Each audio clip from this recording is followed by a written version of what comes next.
And we are live. All right. Let's see if we even have anybody in here. One person. All right. So if you guys want to ask any questions, you'll have to subscribe for at least 1 minute, and then you'll be able to ask questions in chat. And I do have the stream monetized just because I put a lot of work into those videos, and I'm working on some more, and got to get something. But I don't expect anything from you guys at all, just from the ad revenue. Let's see. We have nobody in here. All right, so I guess I'll just start off with the question that someone asked in the comments like the other day was, when you're doing a prep, how do I delegate tasks to like the second AC or the DIT if they're able to be at the prep? Basically, if the second AC is there, they're going to start going through all the little stuff. Like they're going to make sure we have all the backings for the map box, to make sure that we have all the right ones that'll fit all the different lenses if all the front diameters are different. And then they'll start going through the filters. They'll make sure we have that we need, and they'll check them, make sure they're not scratched. And then they're going to check like all the little cables. They'll make sure we have backups of any like really important cables, like the Y cables if we're doing a zoom. They will also, if we have enough batteries, they'll kind of determine if we need more batteries or not, if we need more block batteries or just onboards. And then also what they'll be doing is they'll be organizing the stuff because they're going to be the ones going into all the cases. It's, as the first AC, you're really not going into the cases as much. That's more the job of the second AC. So so if they're going to be organizing everything so that they know where it is, like I mentioned in the AKS series episode, they're going to be putting all those little things in the AKS case so they can quickly grab them if they need them. And then they'll also be labeling the cases. So you want to be able to know what cases for what. Even if they're empty cases, it's good to know because maybe there's something got left in there and you don't want to have to like dig around in the truck looking for what case is like the Teradek case or what case is the body case or the accessory case or the monitor case. You just want to be able to go and see it. So they'll put some tape on it and write what that case is for. They'll also, on the lens cases, I think I mentioned this in one of my videos with my Leica Rs, if you haven't seen that one, where I have 2-inch gaff, white 2-inch gaff on the top, and then you're writing down the focal length. I try to do it wherever spot it is in the case. So when you open it, that's where it is. And so you want to put like the focal length of the lens, and then you also want to write the close focus distance and the wide open T-stop. So that way, when you're on set, a DP will be like, hey, what's the close focus on the 50? Because we might need to get like really close to something. They need to see if it's going to work. And so you can just go and look on that case really quick. And then the same for the T-stop. Sometimes in sets of lenses, the T-stops aren't all the same. So you might have one that's like a 2, or you might have a 2.8, or you might have a 1.4. So you need to know like how fast it is, because maybe we're doing like a night scene and the DP doesn't want to go to a lens that's too slow. So they'll want to know like what's the stop of what lens so they can stay on that more wide open stop. We got some chat stuff going on. Yeah. Thanks, Tyler. Thanks, AZ. I appreciate it. First aid kit. Having a pressed-in high-fiber Teradek RT system is something I should obtain versus my entry-level systems like the Tilta. I think I also have, I own the Nucleus M and with the 2 motors, but I bought it for my FX6 package for when I'm like shooting, just personal projects or doing short films or documentaries and stuff, just to have it. I think it's a good way to start out. If you're doing low budget jobs, that's fine. And then you can get the money for it, so you can like pay it off. And then if you're starting to do like bigger jobs, I would say if you're wanting to be like a career first, or you plan on being a first AC for a long time, at some point, you should invest in either a pressed in or a high 5 or the Tilta, or the Teradek RT. I haven't really used the Teradek RT very much, but I know a couple of people that have them. Personally, I am like a high five guy. That's my go-to follow focus system, especially because we shoot on Aries like almost all the time. But even if we're doing like a Venice or something, we can get, you want to have like an RF motor. So that way you don't have to worry about plugging into the camera. It will talk directly to that motor. You lose camera control, but, because it's not the Airy, but that's the way that I do it. Because I just really like the high five handset. I'm just not a big fan of Preston. Everything's just so clunky with that thing. But that just all comes down to personal preference. And you will definitely make your money back. It might take, because those systems are very expensive. They're like 30 plus or whatever, depending on how many motors and all the accessories and everything you have to get. So, it's going to take probably a couple of years to pay it off, but that's extra money in your pocket every time you do a job. So it's definitely worth it. I used to own a Bartek, like a digital Bartek, which is a very old focus system. And it was like a few $1,000s, and I paid it off. And then once it was kind of becoming obsolete, I sold it. And then I just never really bought one because I don't want to be a career first. I still do first AC from time to time, but I've mostly been operating and shooting for the past like 3 years. So I didn't want to invest all that money into like a big focus system because I don't plan on pulling focus that much longer. Fingers crossed. We'll see what happens. Let's see what else we got. Get a monitor for pulling focus. Is a 13 sufficient for your background? Yeah, I would say a lot of people use the 13 inches. They use that small HD 13 that's in the Prep series. There are newer versions of them, but the OLED ones, but they're very expensive. You don't really need an OLED one for pulling focus. But those are like the 13-inch small HDs are what like most people have. I'm kind of the minority because I like my small 7-inch TV Logic because I've just always liked TV Logic because for a long time everybody was using like the 5.5-inch OLED TV Logic, which was a really nice monitor. I sold it. I wish I didn't sell it. I wish I still had it. But yeah, 13 is great. 17 is more for like a director's monitor or a village monitor. I have a Sony OLED. I'm actually using it right now on my computer for the stream, but that's what I use on jobs to pay for like director village and stuff. And it's paid itself off. I've had this monitor for a long time. It was like $4,000 brand new, and they don't make this model anymore, but it's been paid off multiple times over because I bring it on literally every single job. Let's see, Sujin. Transitioning from videographer and want to get into camera department, looking for camera trainee, but struggling to find jobs at the minute. Any tips or advice for how to land a first job? I think it's going to kind of come down to where you're at a little bit. Because, here in LA, there's a wide variety of budgeted jobs. So like there's a bunch of low budget jobs and then there's like medium and you can work your way all the way up to like the big budget like TV shows and movies. So I think it's going to be kind of in your area. I mean, if I would just even just reach out to production companies, just like cold email them or cold call them and say, hey, do you need like a PA? Can I just come out as a PA?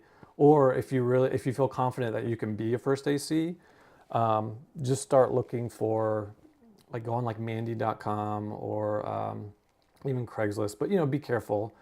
And then if you're in an area where there's like a film school, a lot of times they're going to be shooting their like thesis projects or their big film projects, and sometimes they need crew. So like here in LA, a lot of times USC students, UCLA, and AFI students will hire local people for crew.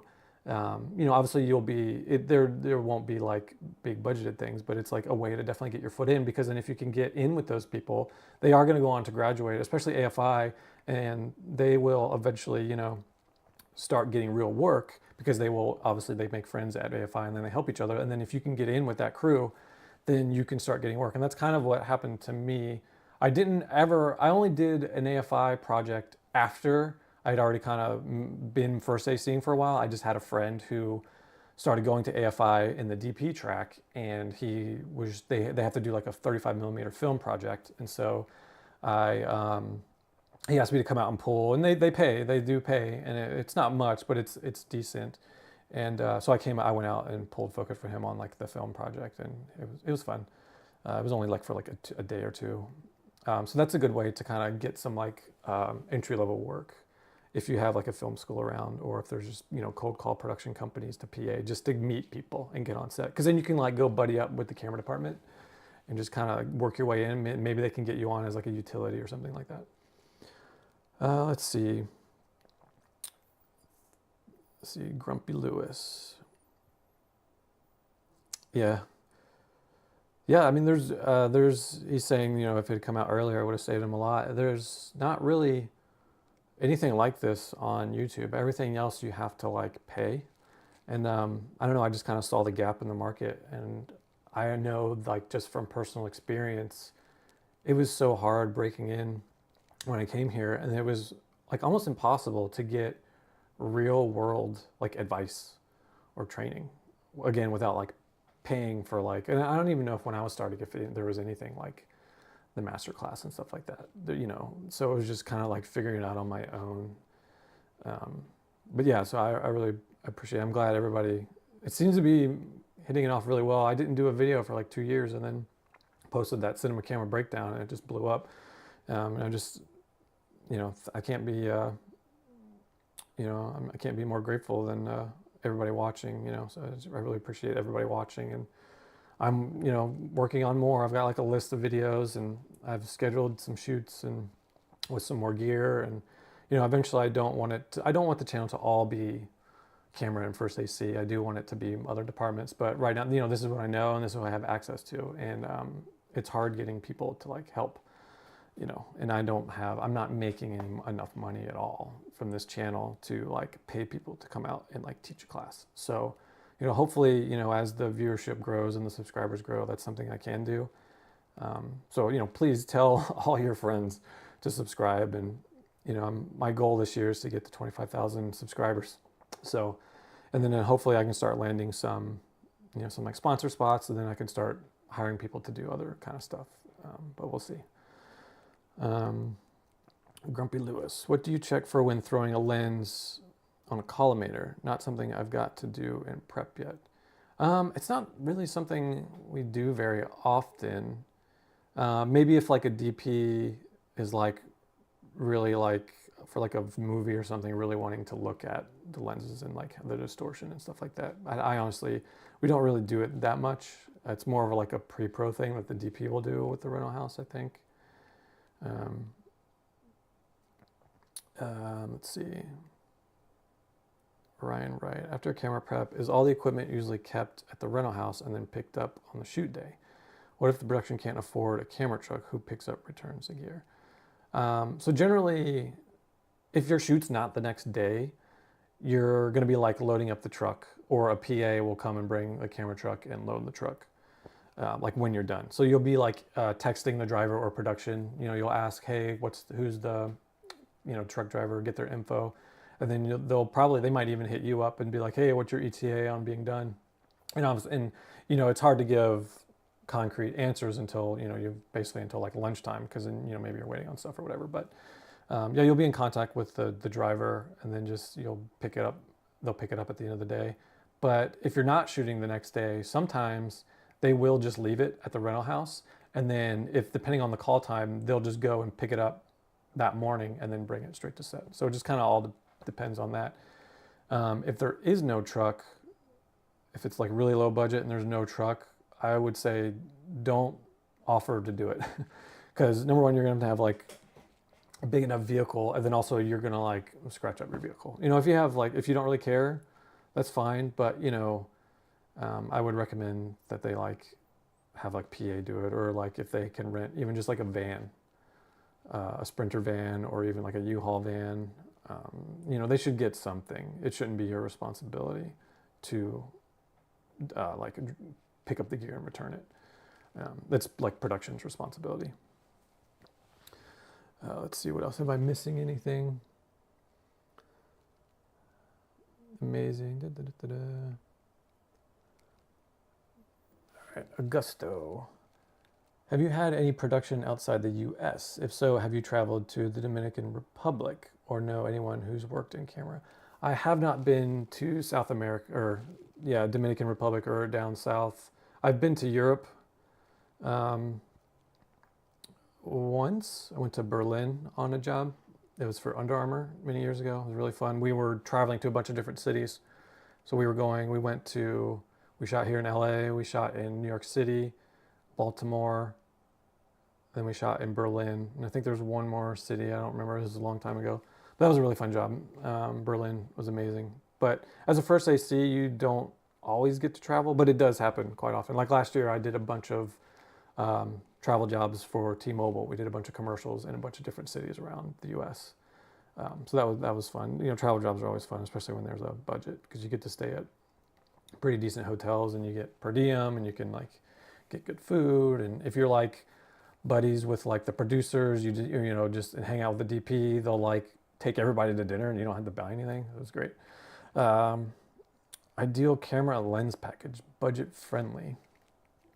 Um, like budget, I own my FX6, and that's what I use when I'm doing like really low budget short films or documentaries. I've shot quite a lot with it, and then I have my Leica R primes that have been like cinemodded by Duclos lenses, so it takes off the R mount and puts on EF mount, adds focus rings, and then like a standard front diameter filter ring, so you can do like a clip-on or something, or a screw-in 77 millimeter filters.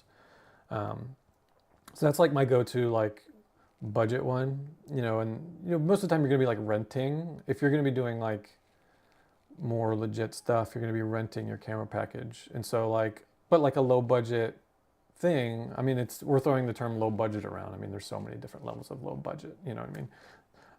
But like I just did a short film in Philly just before the holiday, and we rented just a regular Alexa Mini, the OG Mini, with Zeiss Super Speeds, and those are like good vintage lenses that have like really good character, and they're like widely available and they're cheap to rent. And then also like the Mini, just the regular Mini is pretty cheap to rent now because it's been out for so long, because everyone's using like the Mini LF or the Alexa 35 now. But we had a budget. I think our budget for that, just the camera rental package, was $2,000. But keep in mind, like, I have a really strong relationship with people at Panavision. So like, some Joe off the street's not going to be able to walk in and get that deal. So it's just kind of who you have relationships with. And then like, I'm really good friends with the guys that own Media Box Camera here in Culver City, and they hook me up with stuff a lot too. So, try to develop relationships and stuff like that. But even like just like an FX3, I kind of want to buy an FX3 just to have as like a B camera for if I'm doing like interviews or a documentary or something. I can just throw a lens on it and set it as like the wide angle, and then use the FX6 to do like a close-up or something, because then I can put the nucleus on it and stuff like that. So I mean C80s, like, what was it, the new C80, C70 or whatever, those are really good. Like the Canon cameras are good. The C100, is there 100, 300? They have so many of them now. Yeah, I mean, it just kind of depends. And like ShareGrid, I don't know if you have ShareGrid in your city. It's not in every city, but ShareGrid is a really good way to rent stuff really cheap. And then it also comes with like the insurance, so you don't have to worry about like paying really expensive production insurance just to rent stuff. So that's a good option as well if ShareGrid is in your area. What is your ideal budget friendly? Let's see. Tomas, could you please describe a bit what the relationship between a cam op and first AC and DIT on a big movie set? Is DIT responsible for ensuring video feed for everyone on set and applying proper show lots? Okay, so with the first and the operator, we're working pretty closely together, because depending on like what mode we're in, they're going to have their preferences of how they like to have the camera set up. So, you want to call them when you're doing your prep, and let them be like, hey, what do you like? What don't you like? And so you can kind of get all that dialed in, especially if it's like a feature or something, like a big job, because you're going to be shooting for such a long time. If they want like a smaller monitor, because maybe you're going to be doing a lot of handheld, that'll be good, because if you have a big 7-inch, then the camera's going to be heavier. So you kind of just want to ask them. But then when you're in shooting, when you're on set in production, you're working with them. Like, they'll find the shot. If the the DP or the operator will find the shot, and you'll work with the camera operator to kind of get the camera where it needs to be for that shot. And then operators may even call for lenses and stuff like that. And then you're also talking to them about getting marks. So if you have time to get marks, you're going to say, hey, can you go to your 1 and let me get a mark, and then go to your 2 and let me get a mark. And so you're going to be talking back and forth about getting your marks and stuff like that. And they even might, if you're like really looking at your marks and stuff, you can ask them after a take, be like, hey, how was that one? Was that one sharp? Because maybe you're not looking at your monitor, because you really have to look at your marks. And so you can just ask like the DIT, because they're going to be looking at the monitor too. Just be like on the walkie, just be like, hey, was that one sharp? And then they can let you know. And same with the operator. With the DIT, they're kind of doing a little bit of their own thing. I like to let them, as the first AC, you're running the department. So what you say kind of goes for a lot of the way. But I like to let people just kind of do their jobs. You know what I mean? I don't want to be an a-hole. I mean, I'm not like a control freak. So with the DIT, I like to just let them, if they want to reload the camera, they can reload, because it's their responsibility to get that data. And I think, if something happens to data, they're going to be looking to the DIT more than they'll be looking a little bit to the first, but more to the DIT if something goes wrong. So, they may want to just reload the camera, and they may even hold on to all the media, and they'll just come over with the fresh card, pull the other one out, and put a new one in, and they'll even format the camera. And then I also like to let the DIT kind of go through and do all of the settings for like the day, or if we're doing any like changing settings of resolution and frame rates and stuff like that, they can do it. If they have control, I'll let them do it, or just kind of moment to moment. Sometimes I may have to do it. Maybe they've stepped away or something.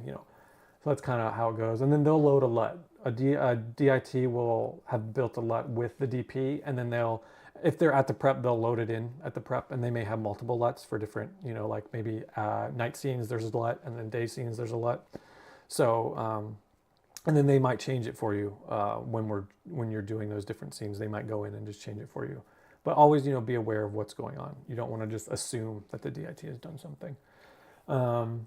And then what else? Oh, the DIT feeding video. So a lot of times you'll send DIT video through like your Teradek. They'll get it. And then if they're doing like a live grade, they'll do that live grade.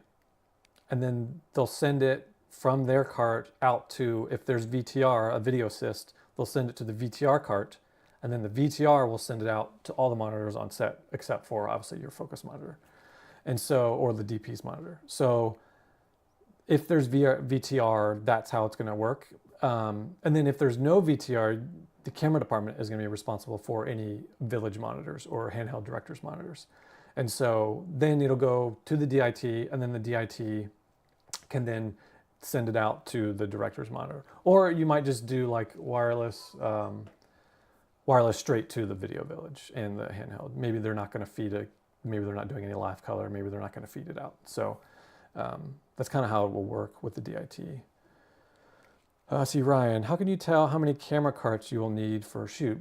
Can you give examples for medium-sized shoots to very large shoots? Yeah, for like small shoots, even it'll just be like my cart. If we only have like one case of lenses, or maybe even just like a couple of cases of lenses, I'll put like the main one on top. If we're going to be doing like, if it'll have like the wide angle lenses, I'll put that lens case on the top, and then like the longer lenses, I'll put them on the bottom.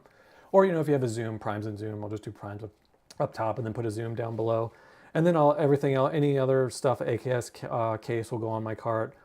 The head, there's a place for the head, and obviously a place for the camera to ride around when we're pushing. So sometimes it'll just be one cart.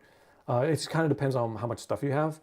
And then as you get bigger, maybe you have more accessories, more stuff like a prism, or you have a bunch of different lenses. Then I would ask the second AC to bring their cart. A lot of times they'll just ask. They'll be like, hey, do we need my cart? Because they'll get a kit rental for it as well. And you don't always, like I said, you won't always need it.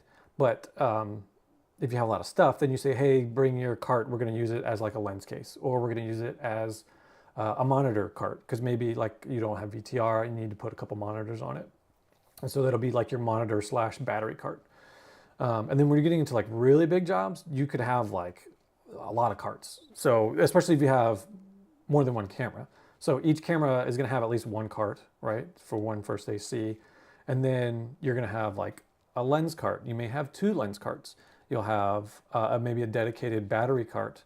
You may have like a dedicated DP monitor cart with a couple monitors on it, because DPs like to have their own monitors to light because they want to be separate from the director and VTR and stuff like that. So, and they want to see matching monitors so they can make sure the cameras are matching. So you might have that, and then you're going to have your first AC cart, and then maybe you'll have a B cam cart, maybe have a B cam lens cart.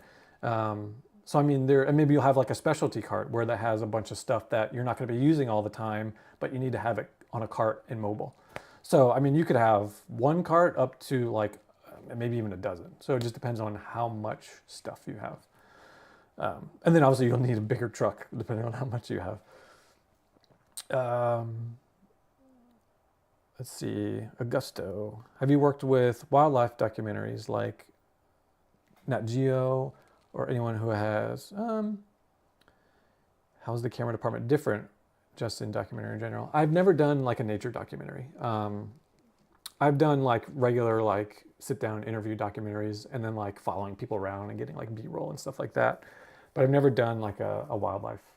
That's kind of like they're their kind of own thing. That's like when you're doing like Nat Geo and like that kind of stuff, you're going to be more, that's going to be your specialty, because you're going to have like that gear and you're going to have like your personal gear equipment to go out into these places. And you know, maybe you're a specialized climber and all this stuff. So it's like, or a skier, you know, whatever. So that kind of stuff, they're kind of their own world. They don't really do a lot of like narrative stuff and commercial stuff. You know, maybe there might be a little bit of crossover sometimes, but that's generally the wildlife stuff is kind of its own thing. And then in general in documentaries, it's very like, because the budgets are low on documentaries, it's going to be like very stripped down. So sometimes, and a lot of times they're going to be non-union, unless it's like a really big documentary, like by like a big documentary director or something like that.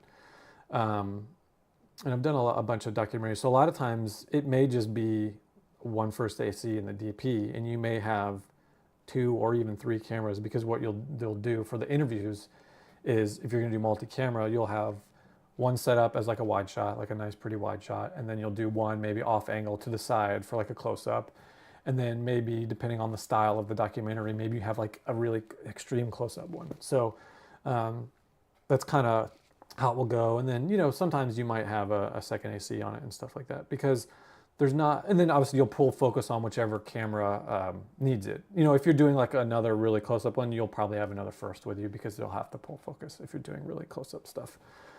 So it's, you know, it's very stripped down. It's like very like skeleton crew. They may even only have like the gaffer and the key grip and maybe one other guy. And I've shot documentaries, interviews just by myself with the director. So like we went to somebody's house. I brought one light, I brought my camera and lenses, and we just had the one camera, and we just set up a nice pretty shot and then just did the interview. And I was just, luckily, you know, it was more of a wider shot, so I didn't really have to pull focus. So you know, it all depends. Have I done a found footage film? I don't think so. I don't think I've ever done a found footage film. Let's see, Max. How do you see the first AC role evolving into the future?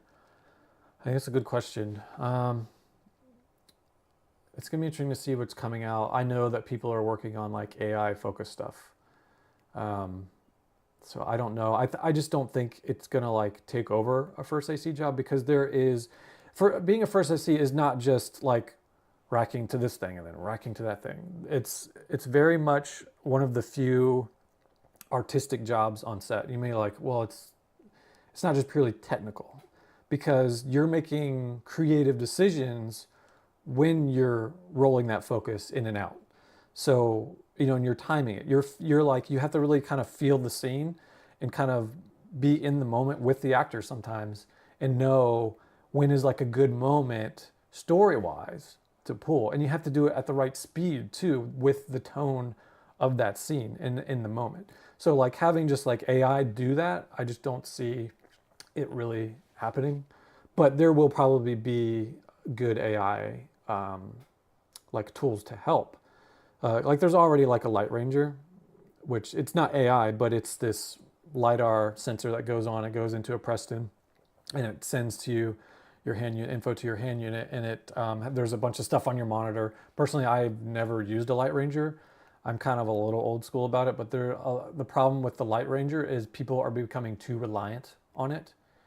And I've talked to DPs that their first ACs have become too reliant on it, and they know, but and so their jobs aren't, they're not doing their job as well as they should be. And so like, don't just think because you have a Light Ranger that like it's going to save your butt all the time or it's going to like do it right. You really have to be on it. It's a good tool to help you. Like if you're doing like the slate, you can like snap it to the slate, or if you're doing like a quick snap zoom or something, or focus rack, you can help with that kind of stuff. And it's a tool to help you. Just don't rely on it because it will be a problem.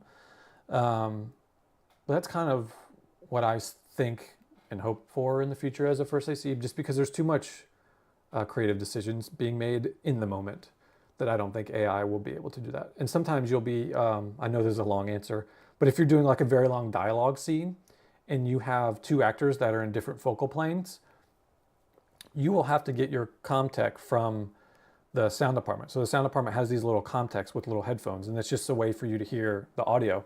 And you'll have to put that on and listen to the dialogue in the scene to know when, okay, now this person has some dialogue, I need to rack to them, and then they'll do it, and then you'll have to, and then you'll get a rhythm of the scene. If you don't, you can also have sides, which is a little piece of paper of the script, and you can also be watching the sides and reading along and being like, okay, now they've got another line, and then I'm going to rack, and then you might have to rack back. So I just don't think, that's something that like AI is going to be able to do very well. And again, it's all about the artistic choice and decision. And even still going on this, but even nowadays, it's very common for DPs. They like to have like a headset with everybody, like at the Hollylands and stuff like that. Their version of Comtex. So you can just live talk to different people on the set. They like to give one to the gaffer, key grip, first AC operators and stuff. So you may be in the middle of a shot and the DP's at the monitor, and they're going to whisper, okay, now rack to this thing. And then you have to like do it. And they'll be like, okay, now slower this time or faster this time. And they're gonna be doing it during the take. So I just, AI is not gonna be able to do that. Let's see there's so many questions now. Let's see, Kenzo, any tip for start working as a first AC at Berlin? I work as a cam out, focus puller, first AC, and grip. I've worked, I don't know if you were on here earlier, but I actually worked on a job in Berlin years ago. It's like one of my favorite places I've ever been. I don't know. Honestly, I think it just kind of works the same here.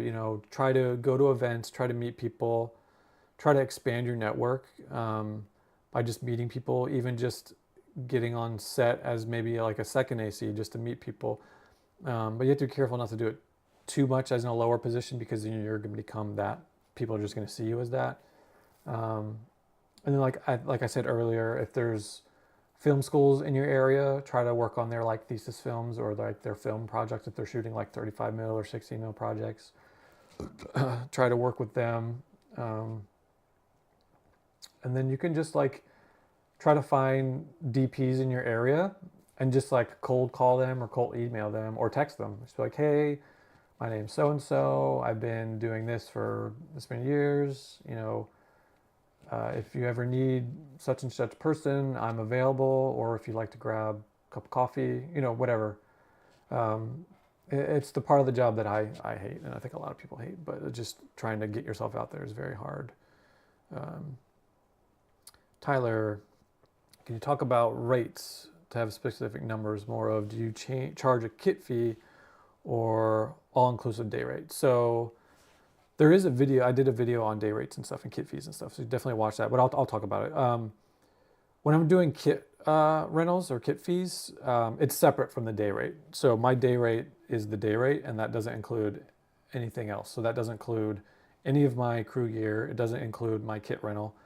So that'll be separate. So whenever, if someone just says, hey, you get a call for a job and they don't tell you the rates, they'll be like, hey, what are the rates on this job for me in the second? Because you're going to be hiring your second, you need to know what the rate is. And so if they just reply with just the day rate and no kit rental, just be like, hey, what's the budget for a kit? Can I get a kit? And then I usually do on commercials, I'll usually do like a $50 a day kit rental. And then if you're doing like a movie or something long, it's going to be like a weekly kit rental. So it may be like $25 a day, or it could be $50 a day still, but it's going to be like a weekly kit rental. And then when it comes to the crew gear, you're going to be doing that either straight invoicing the production, or you're going to do it through the rental house. So then the rental house will go, your gear will go through them, and then they'll just cut you a check later. And they usually take out like a commission, or not like a commission, but like a small percentage fee to do the paperwork and cut you the check, because that's more work that they have to do. But if you can, try to invoice for it, because then you get all that money. You just have to work with the rental house about what the rates are, because they do crazy discounts on every job. So like one job you might get $250 for your monitor, but then the next job you're going to get like $50. So you just have to work with the rental house about what that is. And then also sometimes what they'll do is if you have crew gear on it, you'll just say production, can I do crew gear invoice, and then the rental house will then tell the numbers. So like when I go through Panavision a lot with the DPs that I work with, so I'll just say, hey, to the business rep, this is what I'm bringing on, and then they'll add it to the list. And then at the end of the job, they'll do the different numbers. So like, okay, production, invoice this number for Panavision, and then invoice this number for Leonard for his gear. And then I'll just send them an invoice. Let's see. Thanks, Evan. It's been a while. Yeah, the Tango's a little awkward sometimes. It's very heavy, but I don't think anybody's really made any kind of new version of the Tango head that I'm aware of. I mean, everybody just uses that one. But they go out on like almost not. I don't bring them on every job, but they go out a lot. If you're going to be like, again, you're doing like a long form job, just get one because they're good to have. Hey, Wesley. Tomas, is someone from camera team specifically responsible for checking exposure and adjusting cameras ISO, ASA? Yeah. Even lens stop for the setup. Yes, there is. So that's gonna come down to like how you want to delegate with the DIT and yourself, but also the DP is going to be involved with that too, because maybe like in the prep series, we had that single channel. If you watch that one, we have the single channel focus unit that goes along with the main Preston unit. And that's because a lot of DPs will like to take that single channel and it'll just be iris, and they give it to the DIT. So the DIT will be at the cart and constantly looking at the exposure with all of their monitors, and then they'll be adjusting it on the fly. Obviously they won't do it during the shot unless there needs to be a focus, or an iris rack, but they'll be there adjusting it constantly. And that kind of comes down to the preference of the DP. And if that's not the case, and you don't have, like, if you're not doing an iris motor, then the first AC will do it. So the DP will say, hey, let's close down to a 2.8 or open up to a 2 or 2 2/3 or whatever, and then you'll just do it. The operator won't. You don't want the operator to do it, because then they're going to be doing stuff that you're not aware of. So you always want to be knowing what your exposure is and what the settings are, because also, and then when you're changing your lens, you want to, if DIT is not doing exposure, you want to make sure that before you change that lens, you excuse me, you check what your stop is. So that way when you put that new lens on, you can put it back to what it was on the previous lens, because you can easily forget, and maybe the DP will forget. And so now you have to like find that exposure again. So it's something that I like struggled with for a long time, just because things are moving so fast and you just forget to look. But I've gotten really much better at it now. I do it all the time. So like, just always check the stop. Just make it a habit to check your stop. And then when you put the new one on, put it right to that stop you were at previously. And then sometimes the DP will want to do the iris. They'll have their like monitor cart, and they'll be wanting to do it. So it just comes down to like the preference of the DP, and then are you going to have an iris motor and that kind of stuff. Because you can do it on your handset too, maybe, because like if it's on a crane or something, you can do it on your handset. So it just kind of comes down to who you're working with and how they like to work.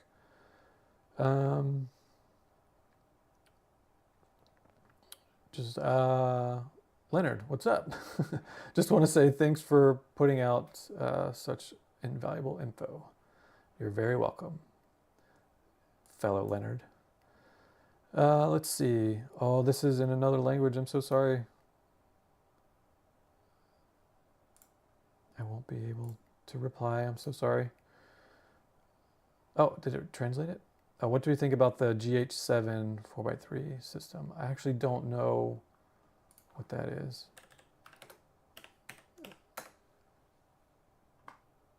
Is it Lumix? The Panasonic? Yeah, I don't know. I haven't worked with this camera. It's not too often that I work with DSLRs, but I know that the Lumixes are pretty good. I think it's just going to come down to what you need it to do, and if it's like has a good dynamic range. You know, I'm sure it's a great camera to start out with, or to just add to your repertoire. But yeah, I would just see, you know, compare it to other cameras about, you know, like what resolutions you can do, what speeds, you know, then also like what lenses you can use with it. Other companies that like make accessories for it, so you can add some stuff to it later if you want. I'll just kind of look into that a little bit. Let's see.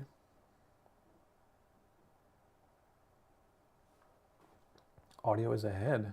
Oh, interesting. I'm not sure why. It says excellent condition. All right, let's see. Do you typically send log to all the monitors and add the LUTs to the monitors, or do you send the Rec 79 LUT out of the camera to all the monitors? It's going to depend on if you're doing a live grade or if you're just going to put the LUT in the camera. So when the DIT wants to do a live grade, they'll have to put like a color box on the camera in addition to all the other stuff. And you'll have to send out log from the camera to that color box. And then it'll send out probably through the Teradek to your monitor in log. So what you can do is just, if you have a Teradek or whatever your wireless is, hopefully they have built-in LUTs on them. You can just add like a basic Rec 709 LUT so you don't get that you know, flat image, so you can have some contrast and help pull focus.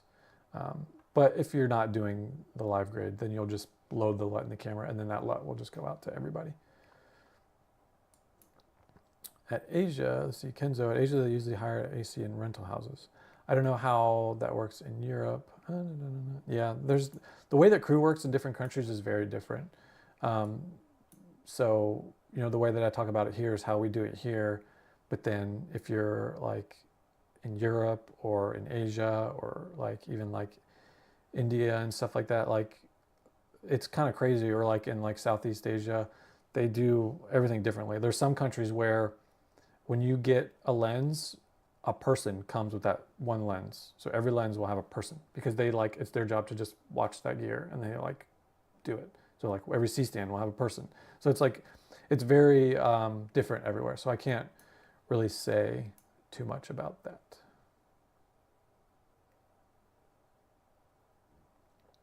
The Small HD Cine 7 versus the Ultra 7. I don't know what the difference is. Maybe one of them is a little bit brighter. Let's look it up. Let's see. Let's see.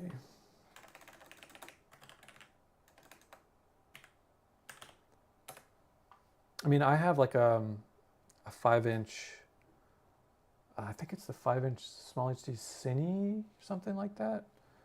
I think that's what I have. And it's great. I mean, it's very bright. It does like all the stuff. Let's see, what's the Ultra probably has, maybe it has like a higher brightness or something like that. And it has the buttons. It looks like it. I'm not. Yeah, I mean, honestly, you can't go wrong. I think it's going to come down to like your budget. So like, what's your budget? These monitors are like very expensive. Oh yeah, so this one's all just touchscreen. So sometimes people don't really like the touchscreen ones. I mean, I'm okay with it because I use it. You know, it's my monitor and I use it and I'm okay with it. And I just wanted something cheap that had all this, you know, all the features of a Small HD on it. So I got the Small HD, and it's just touch. It does have like a little joystick on the side of it to do menus and stuff.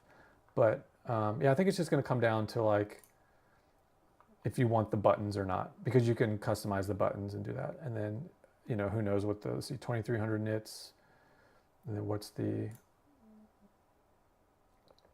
Indies or the Sydney 7, 1800 nits. Yeah, so it's the brightness is very different. So I mean 1800 is pretty good, but like 2000 is pretty, like you kind of want around 2000.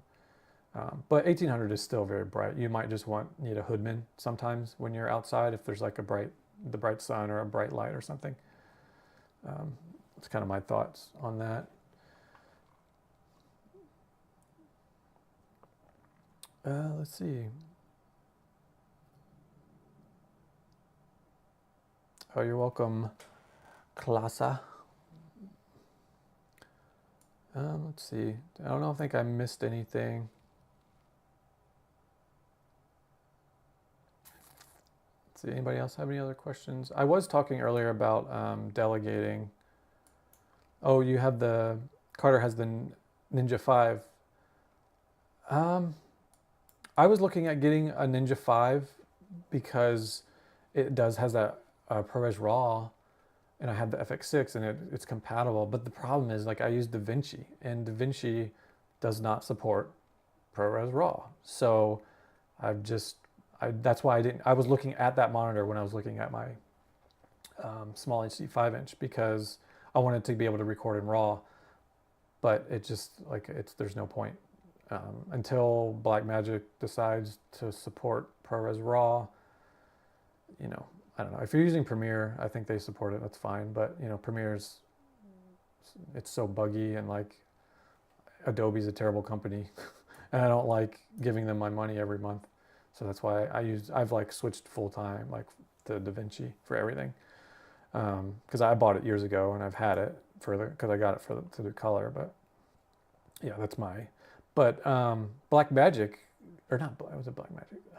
Yeah, Blackmagic does have another recording monitor that I might get at some point because it has their RAW on it.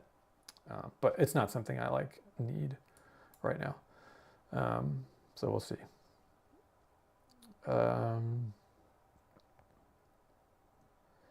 Let's see. Michaela, one question is about how load in and out works at the rental house. I talked a little bit about it. So basically, if it's a Teamster job, like the union drivers, you are going to have to load it. The driver literally just drives the truck. So they'll drive the truck, they'll bring it at the end of the prep when you're finished prepping, and then you will have to load it. You'll have to strap everything down. But if you're doing like a non-union job, even union commercials, it just depends. So like IATSE and the Teamsters are separate. So you could have an IATSE job and it might not be a Teamster job. So, but mostly on commercials, they just get PAs to drive the camera truck. And so what I do is I make sure everything's like good to go on my cart how I want it, and all the cases are packed up how I want it. And then if it has to scan through the rental house, they'll scan it. But then if everything's pre-scanned, then I'll just push it to where it needs to go. And then I will just text or call the driver and be like, hey, it's ready for pickup, or it'll be ready for pickup at such and such time. And then the PA will load it and strap everything down. Now, you know, that can be a little risky if the PA is like super green and they don't know how to strap anything down, or that they should. You know, it could be a problem. So you might want to stay and load the truck. You know, but if it's with people that you work with like all the time, because I do these T-Mobile commercials a lot, and we work with like the same crew, PAs and everything. So it's like the same crew for years. And so like they're like veteran PAs. And so like I can trust them to like load it up and unstrap or strap down everything. And then a lot of times too, if you have like really good PAs, what they'll do is in the morning, the day of the job, they'll unload it for you. So they'll bring out the carts, they'll bring out all the cases and kind of line them up in a nice area, or just kind of put them somewhere out of the way. And then that way, when you get there, you don't have to worry about unloading it, and you can just go through and then put all your dead cases back on the truck once you get everything.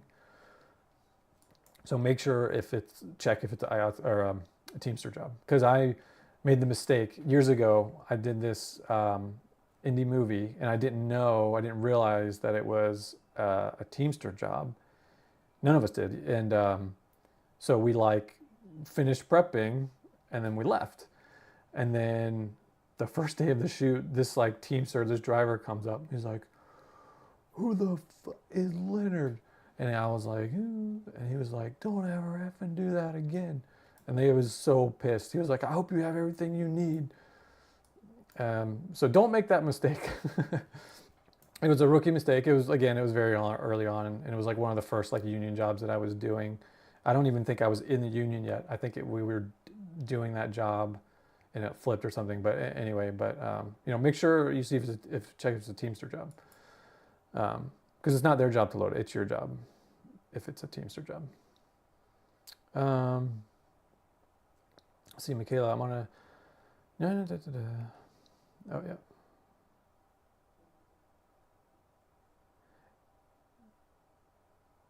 Yeah, I will give the driver a time window if I can. Like I mentioned this earlier, but depending on, you might be waiting for stuff. So I usually don't tell them until the afternoon of like a more concrete time to pick up. The thoughts on the new A35? Seeing that the market's towards owner ops and small rental houses.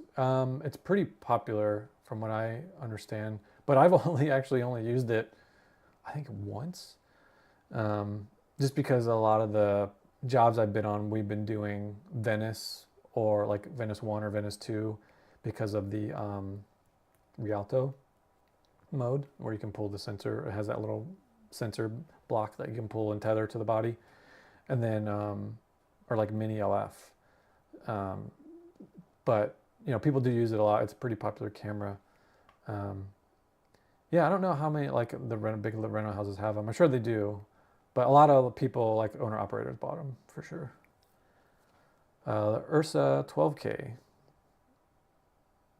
with online working on set Vinci. Oh, okay. I actually haven't used Blackmagic cameras very much, especially the Ursa. I've used like the what are they? Like the pocket cinema cameras. I was day playing on this TV show a little while, like a few years ago, and they called me in to help shoot, set up driving plates.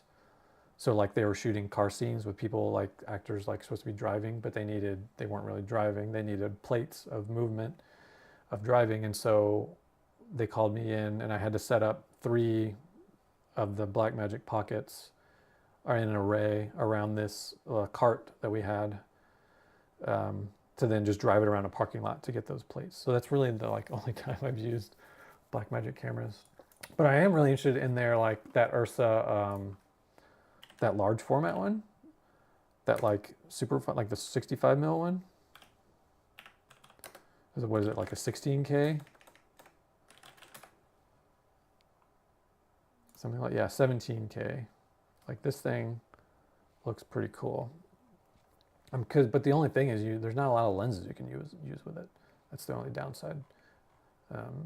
But it looks really cool. I'd like to like play around with it, or like even shoot with it. It'd be really fun. Just because like the only other cameras that are like that large format are like the Alexa 65, and then the new 265 that they just announced. And I've worked with the Alexa 65 once. I was doing like second unit, first acing on second unit for the was it Call of the Wild? So they called me in. We were doing motion control rig. Like it was going. We had like, I don't know, like 100 feet of track, and this motion control rig was just like going down the track really fast and like moving the arm. And we were shooting on Alexa 65, so that was really cool. That sensor is huge. Let's see.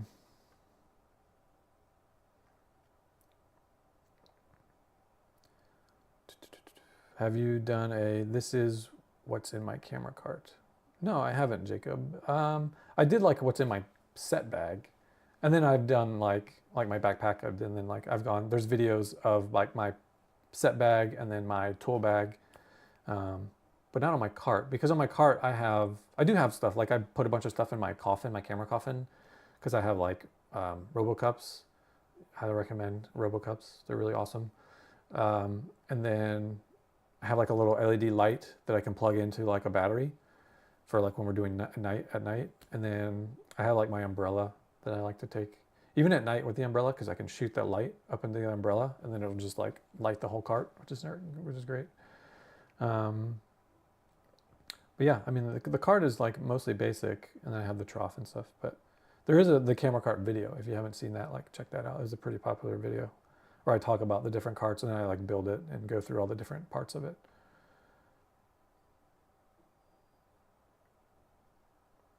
Oh, then there's a slimmed down A35. Really? I haven't really been keeping up too much.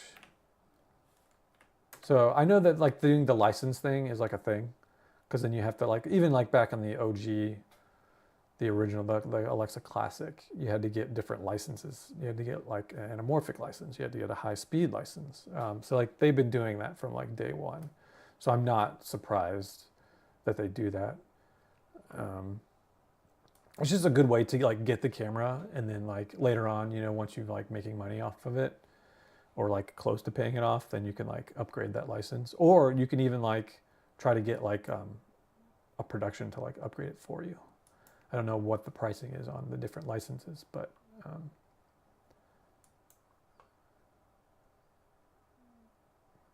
let's see what's called the base model. Yeah, like Tyler's saying, you just get what license you need. Like if you, I don't know, like let's see, what are the different licenses? Because I know there's probably an anamorphic license, there's probably a high-speed license, there's probably a resolution license, so you can get higher resolutions and stuff like that. Entry model. Let's see, let's look at this.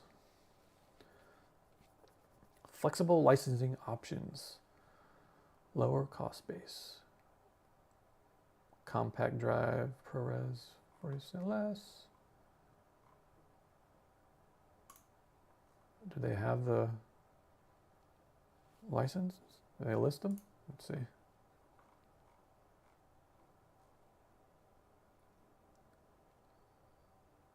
Base model.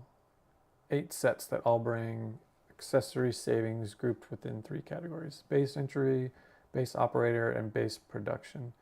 The entry sets offer a most affordable way to acquire lightweight ready to shoot. Yeah, it doesn't really say what the different, I think they just announced this. They probably, I don't know if they've said what the different licenses are. But that's cool. I mean, because these cameras are very expensive. One day I would love to buy some kind of an Alexa, but it's very expensive. But you know, when if you're an owner operator like in LA and there's a bunch of rental houses, you can put your camera on consignment, and that's what a lot of friends that I know that own cameras do. Like they put them at rental houses. I would do it at Media Box because I'm like really good friends with them, and I trust them to not like screw me. So, but you know, who knows when I'll ever get to afford one of these, especially not right now with the way the industry is going. So we'll see.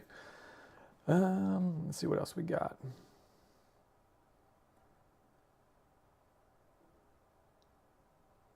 Thanks, Andrew. Sorry if I say your name wrong, guys, but I'm glad it's helping you out a lot. Let's see, Max, do you think the whole cinema production model is somewhat under threat? There's a whole new generation who are just used to recording on their phones and watching YouTube.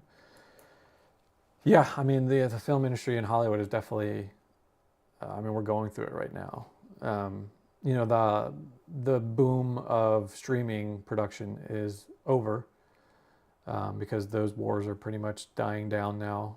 So like they're not pushing to get tons of content like they used to for all these new streaming services.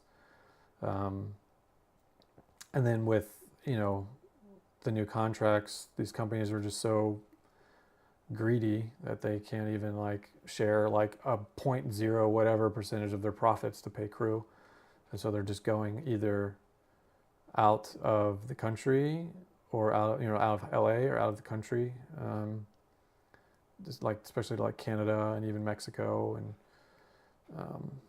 so I don't know. And then and then you're right, like people are like, honestly most of the media I consume now is YouTube, and that's because of, you know, having a kid. It's hard for me to like sit down and watch a movie or even go to a movie. I wanted to see Nosferatu in the theater, but I still haven't had time, so who knows if I'll get to. I don't even know if it's still in theaters. It might be, but Um, yeah, it's rare that I get to go see a movie. Like I think the last movie I saw in the theater was Dune Part Two, because I really made it like an effort to go see it. Um, but even at home, like I don't really watch Netflix very much. I don't watch HBO Max. I don't watch. I definitely don't watch Amazon Prime because it's shitty. Um, yeah, I don't know. It's really interesting. I think there'll always be a space for movies, but it's just a matter of like, do these studios want to put all the money behind them? You know, they don't want to do anything new. We can see everything that's coming out is from pre-existing IP, so it's everything's like a sequel or a prequel. So, you know, studios don't want to take chances on new ideas. So I don't know. It's going to be interesting. Just kind of hoping that things kind of change here in LA. And then obviously, you know, most of my work is commercials, but even commercial work has been dying down because of AI. I mean, like look what Coke did. You know, that took people's jobs away from every aspect. So um, if companies just get over that initial shock response of everybody being mad about it, and then eventually they're just not going to care anymore, and we're just all going to be watching AI commercials. So you know, I don't know. It's kind of grim right now, honestly. But you know, like you know, I don't know. I've been focusing. You know, I haven't been working very much, so that's why I've been able to like put all this time into the YouTube channel. And you know, I do have some work coming up a little bit, but you know, and there's you know whispers of some more stuff coming up later this year or pretty soon, hopefully. But you know, we'll see how the industry goes this year. You know, the saying last year was survive till 25, and then now here we are, and you know, the fires happened, so that pushed everything, and that was terrible. So it's just like we can't get ahead. There's just like I feel like my career's been on pause for like 5 years. But let's see, not to be too grim, but Kenzo, any tip with zoom lenses 24 to 300? I'm stuck a lot of times when changing from fix to the. I'm not quite sure. Going from like primes to the zoom. I mean, it takes time to do it. Um, Stuck on times when changing from fixed lens to the monster. Yeah, I mean, you just have like just you know watch that zoom prep video because you want to when if you have the time to prep if you're prepping, you know, make it so that you can easily switch without having to change a bunch of stuff. You know, sometimes like it is going to take time. Like sometimes it just takes 5 minutes. You know, and you just have to like let people know like ahead of time. Be like, hey, if we go to the zoom or we're coming from the zoom to primes, it's going to take me X amount of time, and that's just what it is. You know what I mean? It takes as long as it takes. Um, the fee to join the union. I think when I joined as a first, there's different rates. It's like I honestly don't know if I can say, but it's thousands. We'll say that. It's 4 digits. Um, and then it's even higher for operators. It's 5 digits for operators and DPs. The cheapest is the utility. You can get in for pretty. I mean, it's still thousands of dollars, but as a utility is the cheapest. Let's see. You know, like joining the union, it's not something you're going to need to do unless you're like at a point in your career where you're like missing out on jobs. Um, you know, I did do a video on joining on unions, so if you haven't watched it, check it out. But you know, you don't want to be like gung ho full on going to join the union. Number one, you know if you don't have the experience, and then number two, um, the people you're working with, if you're not getting called for union jobs, there's no reason to join the union. You kind of have to get to the point where you're like starting to miss out on work because you know you're getting calls for union jobs. Then you can like really join. I think it's a little bit more for DP. I think it's even more for operators. um, let's see.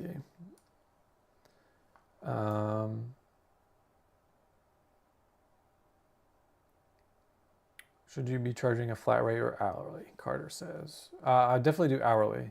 If you can, sometimes in the low budget they won't. But what you can do is if they're not going to pay you overtime, like if I don't know, it's kind of like yeah. I mean, I haven't done flat rates in a long time, but when you're starting out, it is definitely a thing. If they're doing like 14, 16, 15, 16 hour day, like definitely like try not to take a flat rate, do like an hourly and do it for like generally commercials, you're doing your hourly rate based on a 10-hour day. And then on like narrative, you're doing your day based on a 12-hour day, your hourly rate based on a 12-hour day. So and I think I talk about this I did a rates video. So I think I talk about how you break that down to kind of what your rate would be by the different days. But yeah, definitely do hourly because you want to get paid overtime. Because if you're getting a flat rate, they will abuse you. They will take advantage. Producers have no heart. They have no soul. A lot of them. I mean, not all of them, but I work with some really good producers. But don't let people take advantage of you. Let's see. What time is it? Oh, we're going for an hour. I'll probably go for another hour at 12:30. We'll probably end the stream. So if there's anybody, anything, I mean, we don't have to talk about camera stuff. We can talk about just filmmaking in general, like the lifestyle, whatever you guys want to talk about. We don't have to just focus on AC stuff or camera stuff.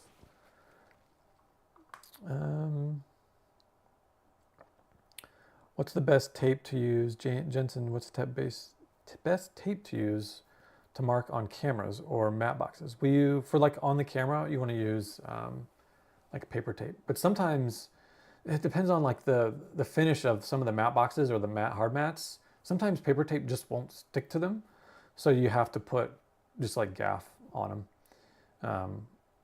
So like if we're doing like an eyeline mark or something, we'll take just like a little square or like a little T or a cross, and then just stick it wherever you need it on the matte box for the actor's eyeline.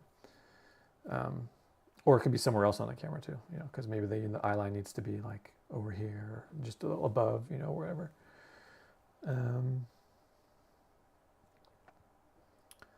Diego, could we talk about rates? I'm working in the Ecuador, and here the union rate for a DP starts at 500 a day for 14 hours. Normally 850 for a good DP, 14 hours. First AC, 350. Yeah, the rates it's hard to talk about rates in different cities. I can just give you like general stuff around here, but even the rates are even different from here in New York. The rates are higher in New York. So it's just it's all based on like your location. Obviously like the camera union, IATSE in the US, it's an international union. So it covers the entire coast, like East Coast to West Coast. A lot of the other unions are just per like city. So, it's kind of, they're going to negotiate different rates in different cities and stuff. So, but, it's hard to say I can't speak to the market in Ecuador. I just don't really know. And also like if someone's coming from LA and going into Ecuador, they're probably going to be getting their like LA rate. They're probably not going to be coming and getting an Ecuador rate for like the locals do. But that's like a big show. If they're doing something really big, they hire a DP out of the US or something, or even like, Canada or Mexico, like their rates could be wildly different. But I'll say when I'm shooting like short films, my rate ranges from 500 to 1,000. So that's kind of like, depends on their budget, what I'm providing, like, am I bringing the camera and all that kind of stuff. So that's kind of just my range is when I'm shooting, when I'm a DP on like shorts and stuff and like small documentaries. Let's see. What's the most interesting camera package you've worked with? There's so many creative opportunities, but everyone just uses the same few cameras, lenses. Yeah, it just like the camera's a tool, you know what I mean? So it comes down to like what you need it to do and what you need to do. So like We use crash cameras. Obviously we use like GoPros. We've used like FPV drones for just even on commercials. We've used like FPV drones, and we've rigged DSLRs to like motorcycles and stuff. You're not always using the big pro cine camera, Um, so it just kind of comes down to what you need the camera to do and like what it's good at. Like it's not good to shoot like gimbal all the time. It's not good to shoot Steadicam all the time. You don't want to always shoot handheld, no matter what camera's on it. You know what I mean? It's just these are different things that have different artistic choices, and so that's going to come down to like your camera too. Like, can it do what you want it to do? Do you need an Alexa 35? Can you do it with like a DSLR? Let's see, Augusto, at what point in your career were you able to live off of filmmaking? It took me, I moved to LA, and then it took me, I think like 2 or 3 years to like 100% live off of being a filmmaker. When I first moved out here, I had a bunch of money saved up, so I didn't have a part-time job.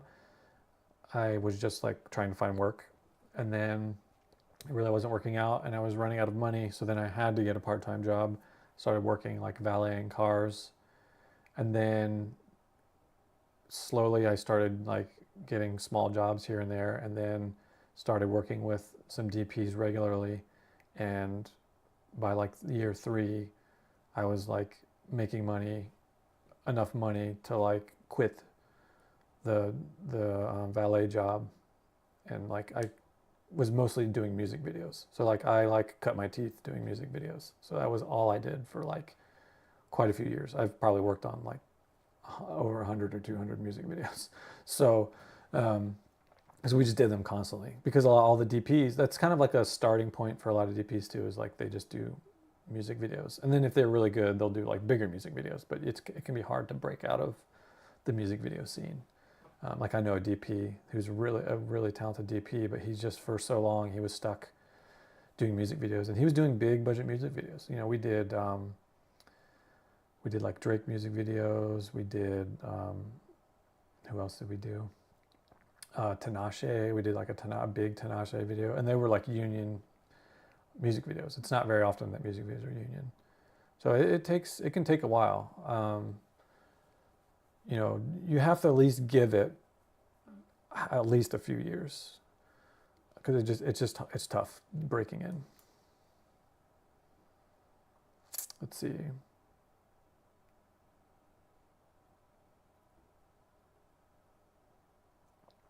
Jensen, for like the media, the cards, yeah, we use like paper tape. Don't do gaff tape, because then the adhesive will get stuck to them, and then if like you shove it in their card reader, it can like get jammed. So just use paper tape for on the media. There is thinner, I think someone said more thin tape. Yeah, Jensen, there is like 1/2-inch tape that you can use for like eyeline marks. Just make an X. Like those are good because they're not as big as like the full 1 inch. So it's nice for doing like little eyeline marks on the camera and stuff.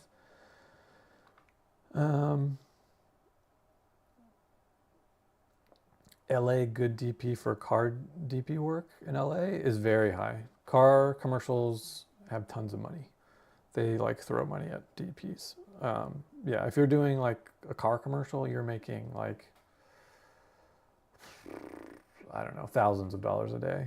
I mean, if you do one car commercial, you're probably walking away with like $25,000 to $35,000 for working, a week, depending on how much pre-pro there is and stuff. But that's like full union. Like those are big jobs. It's hard to get into shooting car commercials because it's one of those like catch-22 things where you can't shoot a car commercial unless you've shot one. So it's like, if you can get in doing car commercials, like great. But again, like I was saying with the AI, I mean, who knows, are the people really going to be shooting car commercials anymore? Say Gusto, when putting Velcro on a camera, do you always have to put the Velcro on a plate between the camera body and the Velcro, or can you stick? Yeah, you can stick Velcro straight on the camera. You can put it on the camera body itself or on the cage somewhere. As long as it's soft side, it's fine. You don't have to worry about like babying the camera. I mean, these cameras get scratched up and banged around all the time. You know, obviously you want to be careful with them, but like, you know, stuff happens. Diego, I would like to know the normal rate chart for DP for CCAF for grip. Yeah, again, I've kind of talked about this. It depends on the area, but on commercials for first AC, it's like 750 for 10 in LA, I think, and then it's the same for the gaffer and key grip because there were the key positions, like the heads of the department. For DPs, I think the lowest DP rate union is like 2,500. But you know, doing non-union, it's going to be lower than that. So that's kind of, it could be quite lower than that. But typically, the first AC, the gaffer, and the key grip get the same rate. Even on union jobs, like I did a low budget feature last fall, and there's different tiers.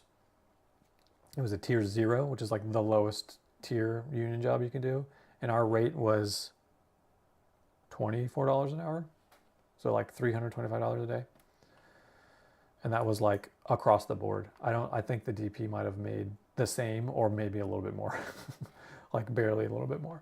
So it just, like, even the union jobs, they don't all have like the big rates. Just depends on what you're doing and what the contract is for that kind of job.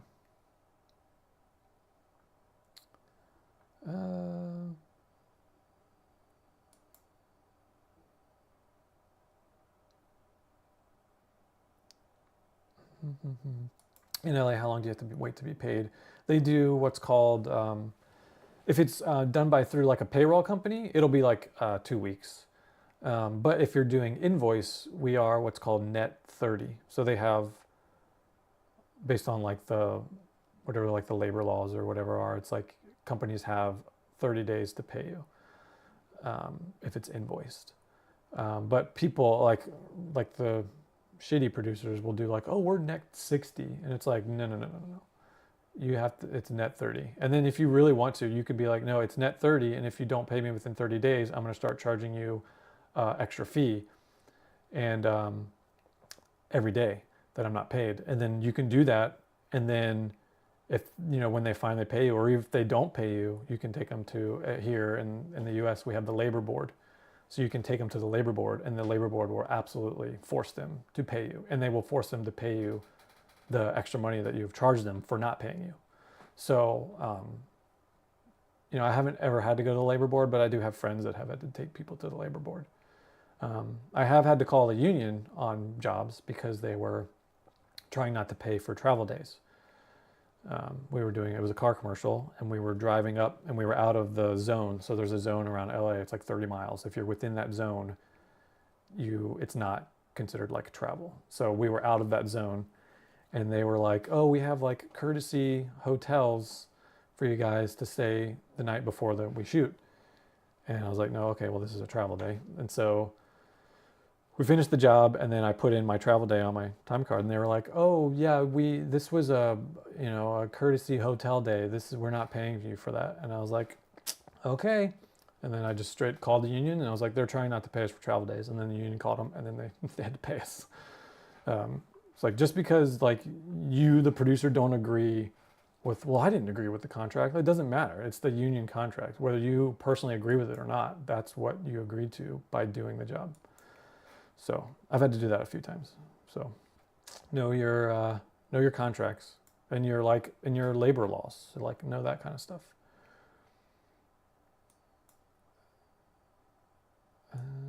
Let's see. What else do you guys want to talk about? What is the personal gear I must have as a first AC where everything comes from the project? It's going to depend on where you're at in your career. I would say at the very, very least, you're going to need a cart at some point. And you can get used carts. Like my first camera cart was like a Magliner Senior, and they're like more affordable. if you're just starting out and you don't have a cart yet, some of the rental houses will have carts that you can borrow, or maybe if you know someone, you can borrow their cart. But then I would start try to save up for a camera cart, and then for your tools, check out the set bag and the tool bag videos. I go through like all the tools that you'll like basically need. Starting out, you could get away with having like an Allen key set of like standard and metric, and like get like a C wrench, and get like a Phillips screwdriver and like some kind of precision Phillips and flathead screwdriver, because then you'll be able to do all the stuff with the accessories. I would say that's like bare minimum, and then have some like paper tape. You don't have to have a slate. Sometimes eventually you will want to get a slate. They're expensive. They're like over $100 depending on what you get. But eventually get a slate, because sometimes sound doesn't have a slate. So you can have it, or you can just let production know, like, hey, I don't have a slate. And sometimes producers will have slates and stuff. So you can get away with like a little bit, and then get like lens cleaning stuff, like some like lens spray and some lens wipes, like a lens cloth.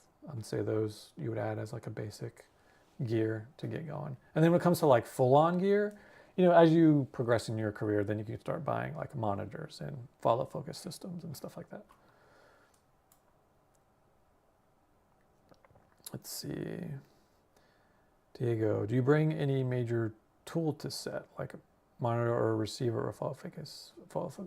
I talked earlier, but I don't own a follow focus system. It was just because I'm not trying to be a career first, so I just haven't dumped the money into it.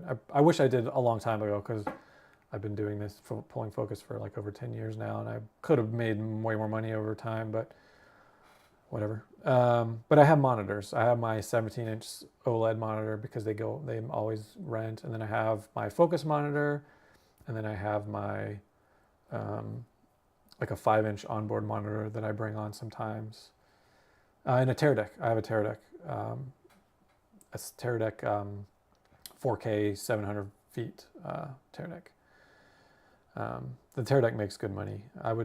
If you're buying gear, the first things I would get is your focus monitor and like a Teradek, and then go from there, because those will go out on every job. You have to have your focus monitor, and generally nobody does hardline anymore to the camera. They just use Teradeks. Oh, favorite cinematographer, DP, favorite movies.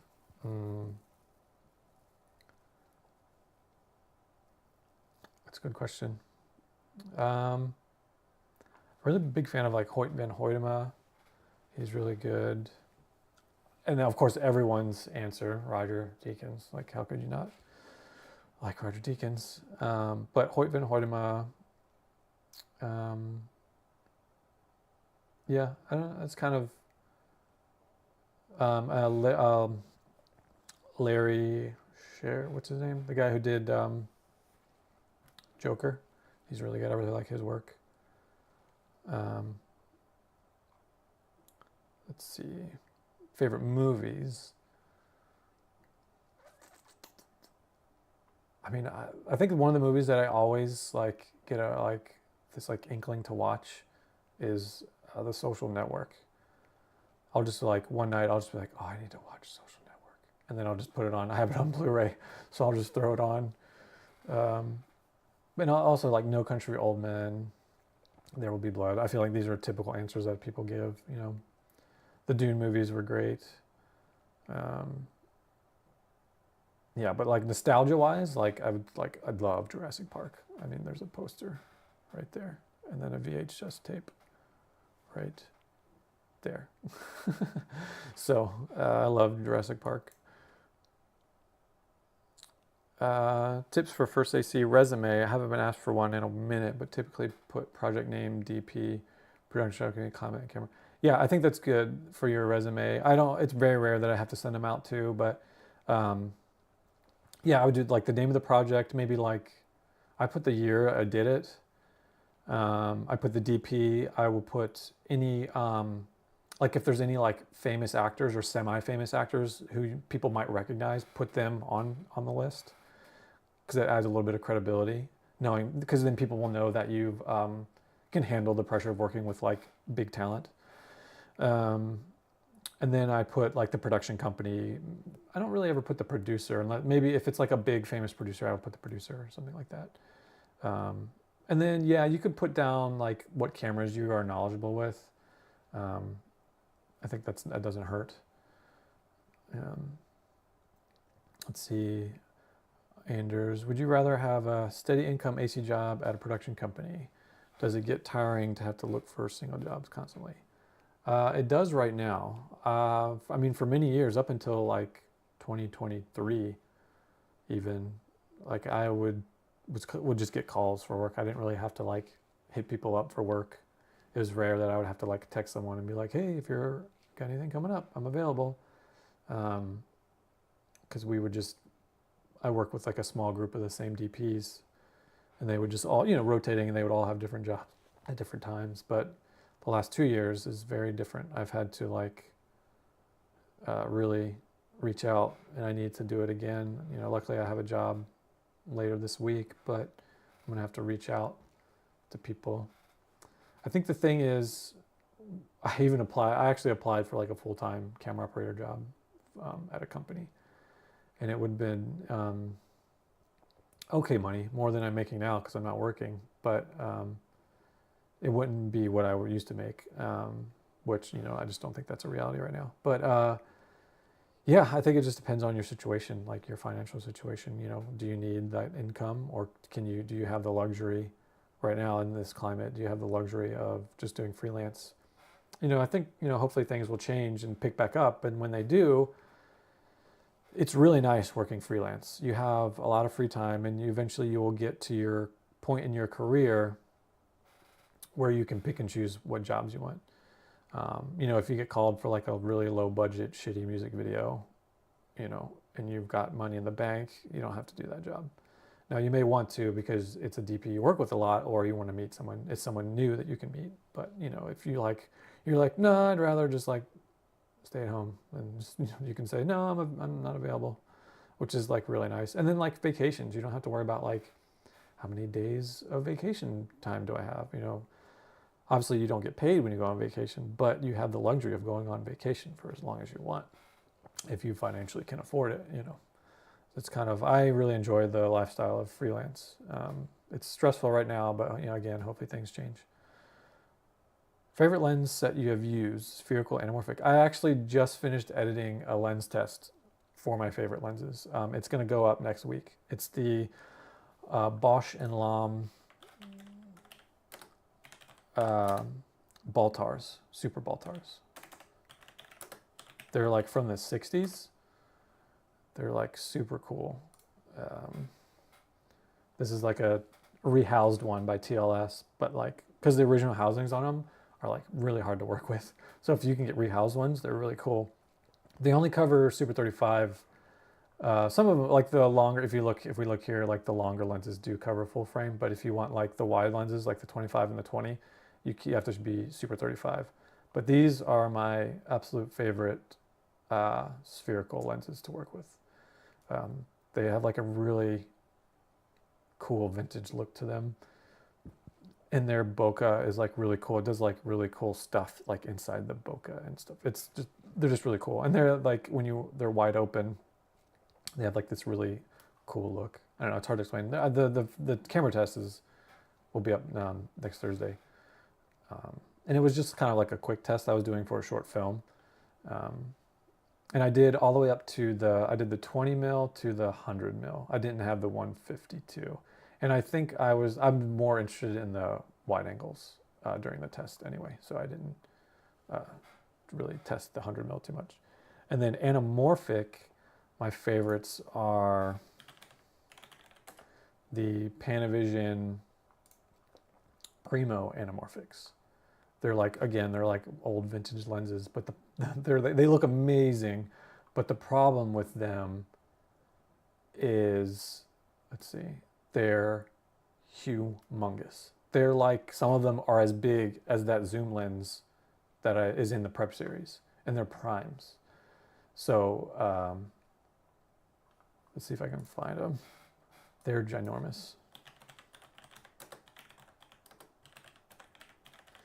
But also, like, they have a bunch of really cool vintage prime lenses at Panavision.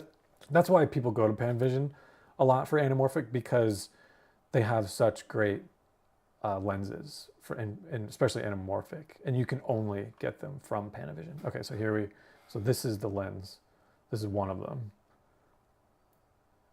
and it's huge. Like, this is huge. Like, that's the mount of the camera for the camera. So you have to like support these lenses like you do with the zoom. You have to have like your rods and use your lens support because they're massive. They're super heavy. I actually, with the DP I worked with a lot years ago, we did this short film in Montana, and we used the Primo Anamorphics with an Alexa Classic handheld in like multiple feet of snow. It was crazy. But yeah, it was really fun. But yeah, those are my favorite anamorphic lenses. Let's see. Best focus monitor.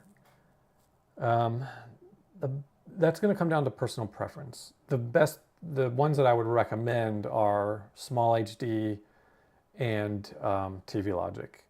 A lot of these other cheaper monitors that are coming out, honestly, I haven't really looked at them, but I would imagine their panels probably aren't super great. I was never really a fan of Small HD for a long time either, because their panels were just shit. So they just weren't very sharp. But I would say that's basically the Small HDs are like the standard now that everyone uses, the 13 inches. Or if you're just starting out and you want a 7-inch, I pull focus on a 7-inch TV Logic monitor. And TV Logic has some bigger monitors that they've come out with, like a 10-inch and stuff like that. But those are like the two options basically that I would recommend. If you can, like, try to go somewhere. I don't know, it's hard to say. If you're in LA, there's probably places that have like demo units out, but I guess you could always just like return it if you don't like it. But yeah, I would, so there's like they have the 10-inch, and the 7-inch is what I have. So yeah, I would, and then of course Small HD. We looked at Small HD earlier. They have their wide variety of monitors, which are a lot better now. Like I said, I own a 5-inch, but I don't use it for focus. So yeah, let's see. Here in Ecuador for 2000, you could have Alexa LF, Cook S7s, Teradek, Flanders. Yeah, for 2000 US. That's really good. I mean, this is why productions are going out of the US, because they can save so much money. But that's like, is that for like a day? Is that like the day rate? So like 2,000 a day. I mean, that's pretty good for 2,000 a day. But typically when they're doing like jobs, if it's like a 3-day job, they'll add some kind of discount. But I mean, obviously you work there, so you know. So is that like for like a 1-day job, or is that for like 3-day job, a weekend job? Like, what is that for?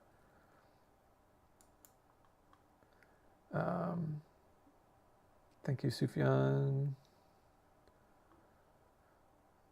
Would you be able to make a video about shimming lenses and why, breaking it down for beginners down the line? Yeah, I could do. It's not something personally that I do a lot because of the level of jobs that I work on, but it is absolutely definitely a thing. Even if you're doing like a bigger job, if your rental house doesn't have a lens tech and they're not like servicing their lenses on the regular in-house, so shims is what you would have to use to adjust the back focus so that your marks are lining up when you measure out like the chart or your subject. So yeah, they come in like different thicknesses. Some of them, I mean, they're like razor thin, some of them, and they're like floppy. So it's like they can be kind of a pain to deal with. But they'll slide into you'll put them inside the mount, in between the lens and the mount, and then you'll put your lens on, and then you'll have to check. So you'll have to like test, measure out, go to like the 5 feet on the lens, measure out your chart, see if it's still lining up, and then if it's lining up, then that shim is good. The only problem with shims is if like all your lenses are like wildly off, and you're gonna have to like use a specific shim for each lens. Like that can be like a real pain in the ass. It's just going to add time. And then like sometimes they like get stuck to the lenses and they can like fall off, and like you can like bend them. Like you have to be really careful with them. But I really haven't used any in a long time. But it definitely is a thing. So like it's just something you have to like trial and error when you're like prepping your lenses. 1303 or the Cine 13. Let's see. I think, let's see what's going on. I haven't been I know that they recently have come out with other monitors. Yeah, like this one, the 4K high bright. This is the Cine 13, I think, is the one that people are using, that are getting. It's not the OLED one, I don't think. I think it's LCD. Yeah, LCD. So the OLED ones are very expensive. But yeah, people will get this 13-inch Cine 13. And then sometimes we use like the Cine 24 for like a client monitor, because it can do like dual inputs, or like I think it maybe even do quad. I don't know about the new ones, but they can do at least more than one. And you can do multi-view, so you can have A and B camera up on there, so that they just have one monitor for Village. But for full in focus, Cine 13 is the way to go, or the Cine, or maybe do the Ultra 7. Depends if you like the. I would do the Ultra 7 just because it's for focus, because it has that higher brightness, and you don't have to fumble around with touching. You have the little thumb stick here, and then you can program the buttons to do like whatever quick stuff you need to do. Yeah, is the Vision series the OLEDs?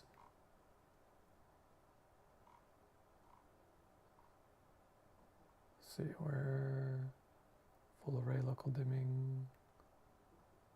Let's see where it says OLED.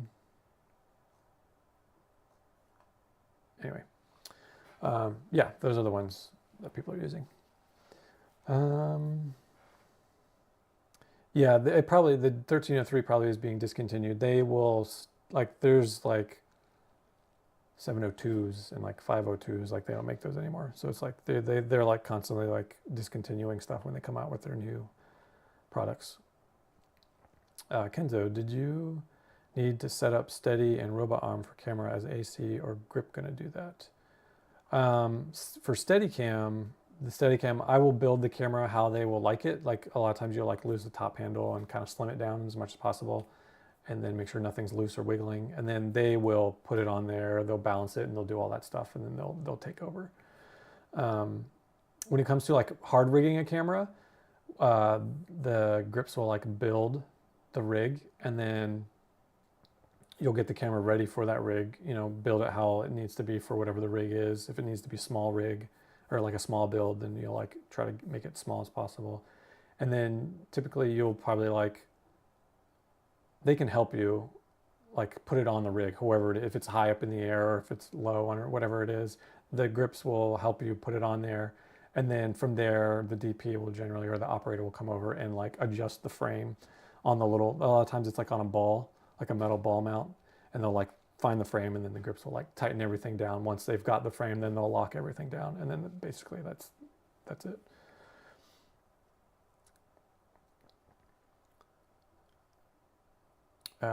Tyler, anamorphic on 7, it is a little tough. I mean, anamorphic in general is tough, because especially if you're doing like vintage anamorphic. If you're doing like the newer Cook anamorphics or like Master Primes, like they're like very sharp edge to edge.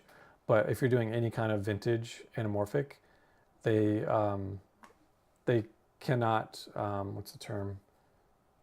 The focus does not resolve through the entire frame. So like it'll just be like a oval circle where it'll be the sharpest, and then everything will some things they can like kind of fall off and just become distorted and soft into the edges.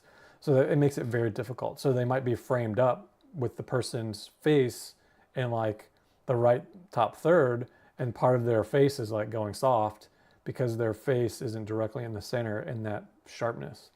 So yeah, pulling anamorphic can be really tough. Oh, thanks, Dan. I really appreciate that.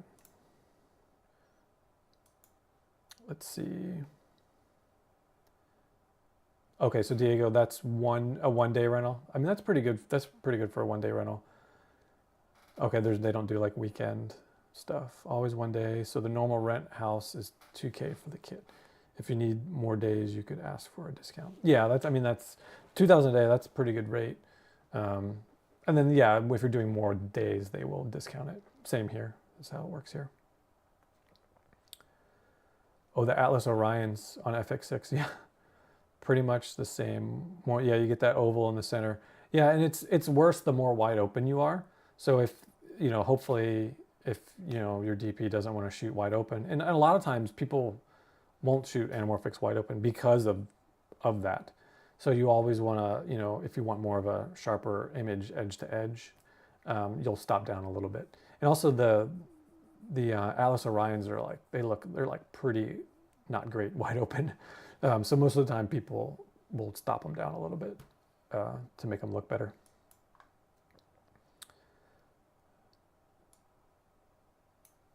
Oh, sorry, I didn't realize I had this monitor thing up. Sorry, guys.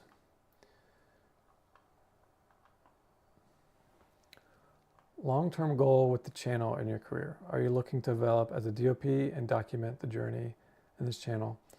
My long-term goal is to be a full-time DOP.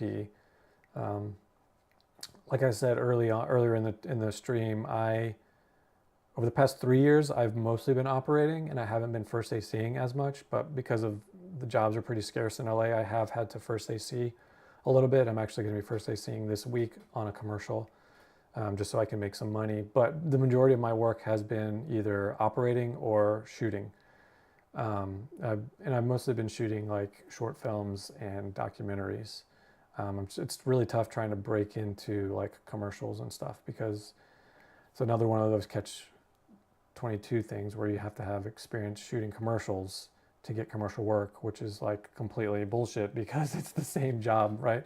So it's just how they want to know that you can shoot a thing. I mean, there is a little bit of difference to it, but because you're mostly shooting like products and stuff like that. But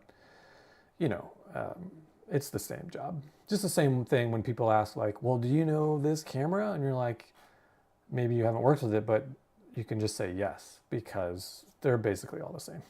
You just have to learn the menus and then you're fine.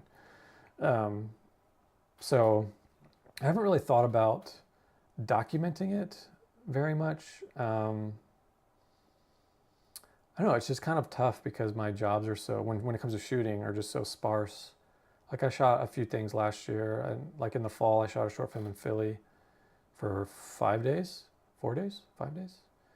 And then I have a shoot coming up either end of February or end of March.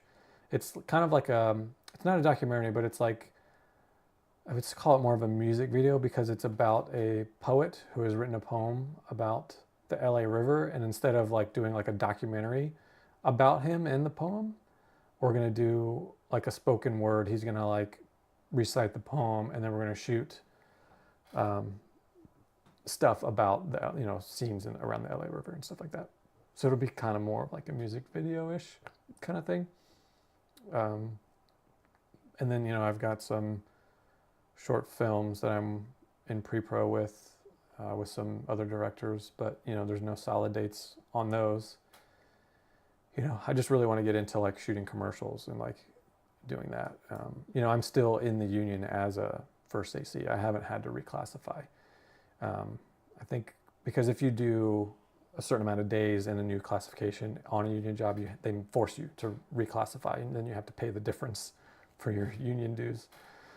So I've just been kind of taking my time on that. But yeah, I don't know about I'll think about documenting it. I'm not sure if it would be that interesting. And then it would just add more for me to do while I'm trying to shoot. And I want to put my attention on the projects. So I don't know, maybe it's something I'll think about. I have a short film that I did that won an award, the Emerging Cinematographers Award that the International Cinematographer Guild does every year. And so I won that award 2022. And so I've been thinking about putting that film on the channel. I mean, let me know right now, guys, if you want to see it. It's like I think it's like under 20-minute short film, and we shot it in North Carolina years ago. But yeah, I won in 2022 for emerging cinematography. So I've been thinking about putting it. So let me know if you're interested in seeing that, and then I can post it on the channel. But then I can also do like a full cinematography breakdown of the short film, because I remember all of the lighting that we did for it, because it wasn't very much, but like I definitely lit it, and then I can talk about like when I use practicals and things like that. So it's like if you guys want to see it, and then I'll do a full breakdown of it, let me know, and I'll do that. Let's see.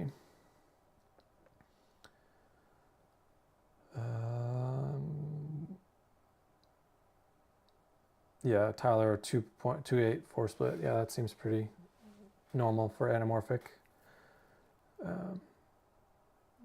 Not sure if you follow any other YouTubers with focused cinematography. Definitely worth collaborating with them. You are looking to grow the channel. Just as a thought. Oh yeah, and then you asked what my long-term goal was for the channel.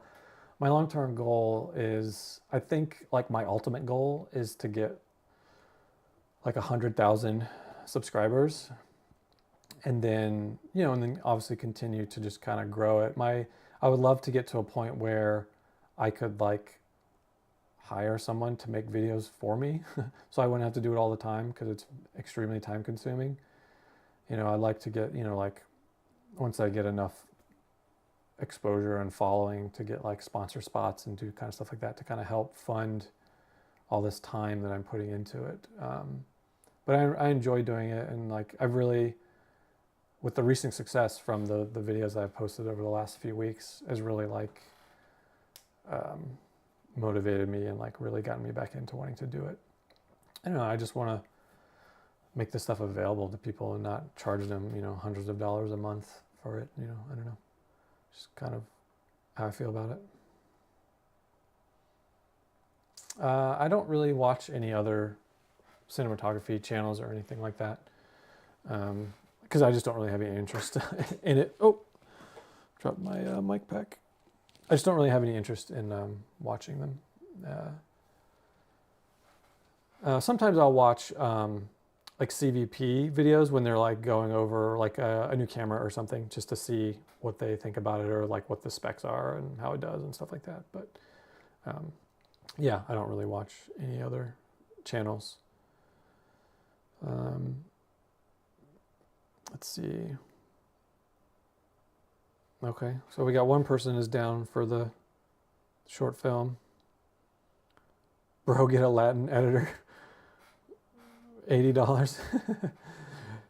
Yeah, I mean, the editing takes up a lot of time. I think for me, like I mean, obviously I would love not to edit, but it's the shooting. Like, it's just, because it's literally just me by myself. Like that whole prep series was me by myself. I didn't have anybody operating. I just set up locked off cameras, and then I had like that GoPro on my chest to kind of get like, see what my hands were doing. And that was it. It was just me. It was a little tough. You know, it'd be nice to have like an operator to follow me around in the room, or like get close-up stuff. But, you know, that's like in the future, if I'm even making money enough from the channel to pay someone. Let's see. Dr. Flavor. Does it matter which side you put your focus motors on the camera? It does not. The one thing, sometimes you'll have to put some on, especially if you're doing like focus and iris, sometimes there's not enough room, so you have to put one on each side. Or especially if you're doing like zoom, you'll definitely probably have to have some on each side.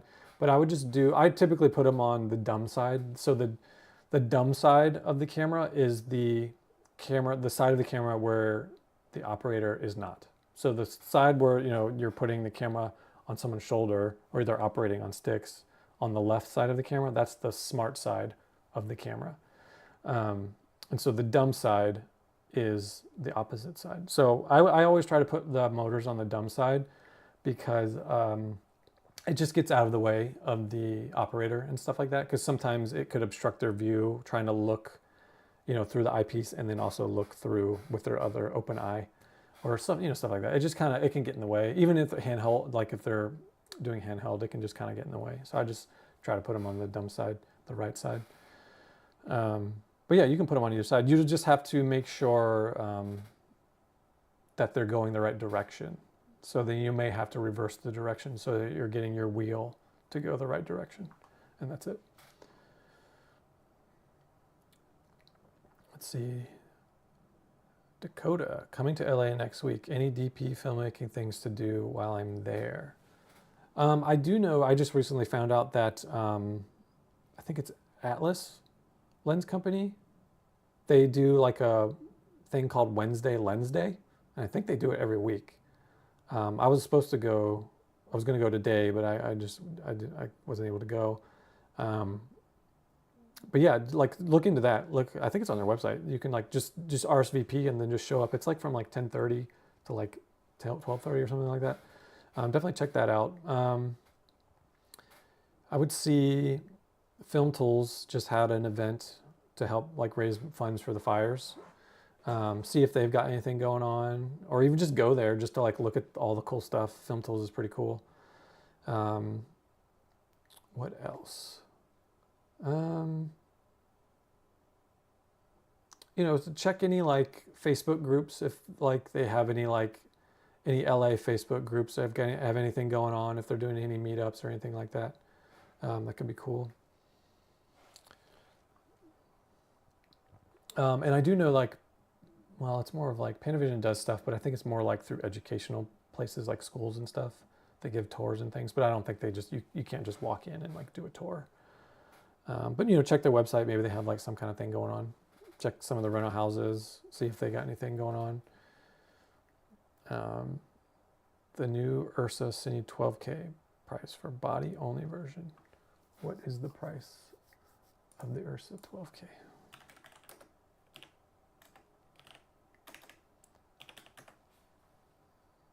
Just the body, $7,000 is pretty good.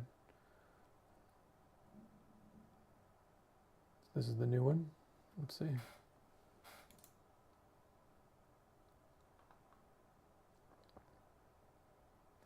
Yeah, I mean, I feel like that's pretty good. Like a FX6 is like $7,000, 6-7 grand.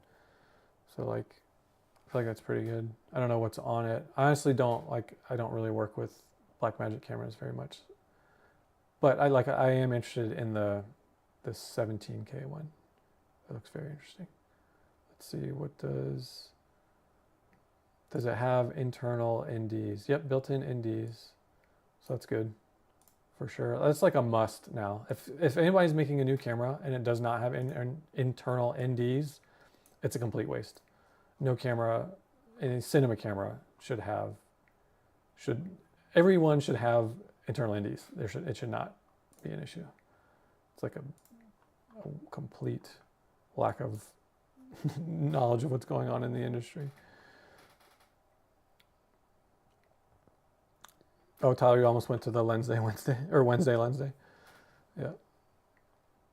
Let's see, Diego, if you want to try a lens on Panavision, do they let you try the lenses, or they? Yeah, I mean, you could call them and ask them, but if like I don't know, honestly, because I have like a really strong relationship with people there, I can call them up and they'll do it for me. But I've been working with the business rep there for like almost 15 years. So it's like, I've known him for a long time. So and that's why I was able to do the prep series at Panavision, is because I just hit him up and he was down to help out. But some, like, I would hit up smaller like boutique rental houses and be like, hey, I'm interested in doing like a lens test, and see if they have time in their schedule and if they'll do it. Because they're pretty like open to it. It's just if they're busy and if you're not gonna like bring them work, they might not be as receptive to it, but they're pretty accommodating. So it's worth a shot. Like, try some of the smaller rental houses, because they have like places where you can do lens tests and stuff. So they might. I mean, it's definitely worth trying.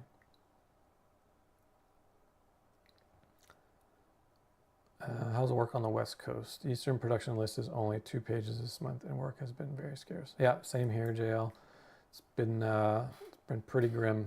Not much going on. I worked this year. I've only worked one day. It was a prep day, and then we had to cancel the shoot because of the fires. And then they ended up shooting, I think, a couple of days later, but like I wasn't available, so I couldn't do the shoot day. I just kept prepped it. And then I do have a job this week, but it's like a 2-day job. And then that's all I've worked this year. There's not a lot going on. Have I worked with the Red Raptor? Yes, but it's been a while. People, at least in LA, all the rental houses, I think like a year or two ago, got rid of all of their Red cameras. Like they don't have them anymore. Red is definitely like fallen off for sure as a professional cinema camera brand.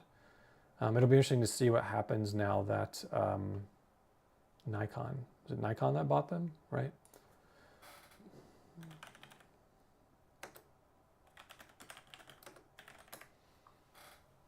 Yeah. So like it'll be interesting to see what happens with that. The problem, I mean, their day one Red's business model was just never good. They're just so modular and like coming out with the new cameras like every year or multiple cameras every year. It just was not a good business model. And that's why rental houses got rid of them, because they don't want to keep buying the new camera. When you have on the other side, the Alexa Mini has been out for forever and people still rent that thing. They've only come out with a few cameras since the original Alexa. Like, so it's like the Alexa Classic, then they have the Mini, then the Mini LF, and then now the A35. So they've had 4 cameras. And then if you want to throw in the 65, which not a lot of people use, so 5 cameras over what, how many years? And then Red has how many cameras over the same amount of time? It's ridiculous. But having said that, the newer cameras are nice. They do. I shot the movie I was telling you about, the short film, King Snake. I shot on the Dragon. Was it Dragon? Or it might have been, was it Monstro or Dragon? One of those. So I mean, I shot that on a Red with Red Pro primes. So you know, there's a market for it, but I just can't recommend their cameras. They're too modular and they're always coming out with new stuff.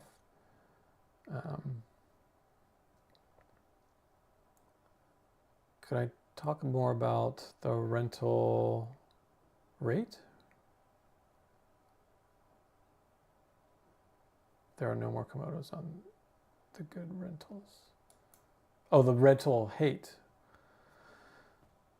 Yeah, I mean I guess just, I mean, like when I was getting my FX6, I was looking at getting the Komodo, but you know, at the time, it was, again, we were talking about internal NDs, the Komodo.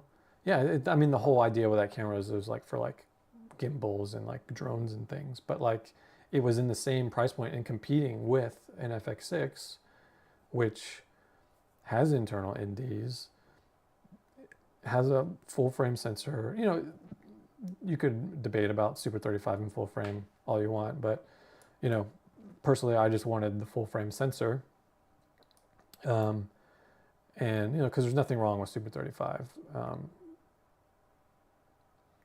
But yeah, I mean, they don't, I mean, Red has been on record reaching out to big time DPs asking for like advice and then just straight up ignoring them for advice in building their next cameras. And it's just like, I mean, if that's your attitude, your mentality, then like you're not going to do very well for very long. You know, you have to listen to the people that use your cameras. Issues with Genlock, shooting LED walls on the Red. Yeah, I haven't done much LED wall or volume stuff, but I can imagine that Genlock could be an issue if it's not going to like take the Genlock.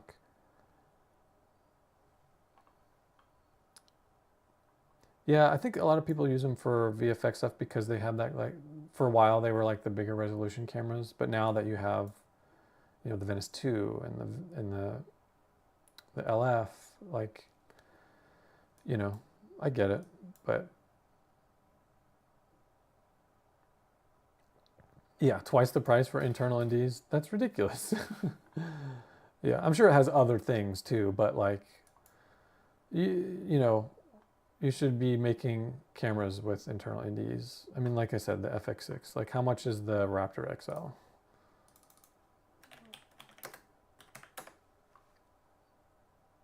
$12,000 just for the body, it looks like. So,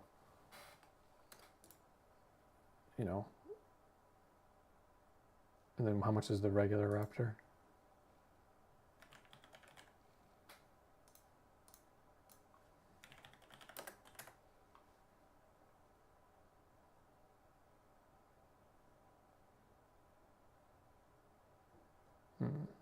These are like packages, full on packages.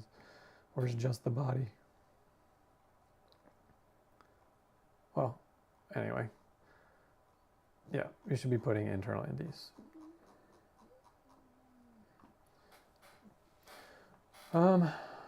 Getting close to 12:30 here. I might wrap it up here. I'll take a couple more questions and then I'm gonna go eat some lunch. I'm getting hungry.